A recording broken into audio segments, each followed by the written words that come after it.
Hello friends, welcome to KHC Audio. Today we are going to start 6th poem of Beehive book. Let's start the explanation of this poem. Firstly, let's see introduction to the poem. The title No Men Are Foreign means that the no men belong to another country. The poet wants to say that all men are same, all men are equal. He wants to promote the concept of universal brotherhood. In this poem, the poet wants to tell us that everyone in this world is same. All people, all men are same. They eat, live, die the same way.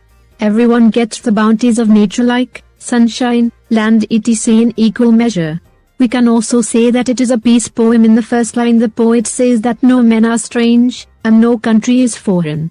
So, he is attempting to remove the borders from the earth which have been erected to separate different countries. Then only no country will be foreign. We will feel every country as our own land when there will be no borders, everyone will be free to move around. The poet wants to say that the entire earth is one and all the people who live on this earth belong to one human race. Then he says that inside the uniforms worn by soldiers of different countries, the human being is the same. God has made all of us in a similar way.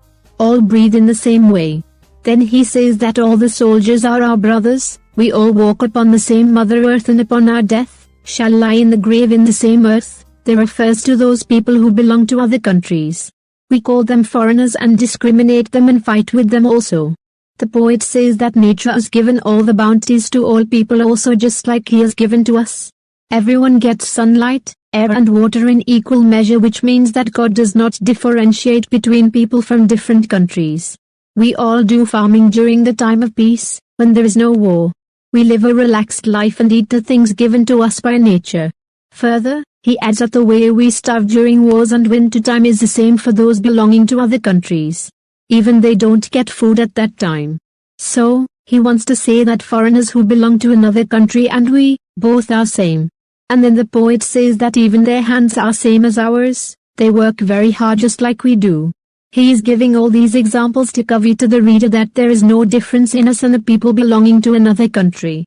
The poet asks the reader to remember something.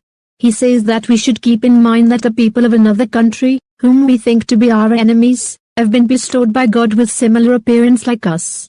God has given them eyes like ours which open when awake and close when we are asleep. Similarly, He has given them strength which we can win through love. Then he says that in every country, in every land there is one common thing, that is life. Life means all the things that are living.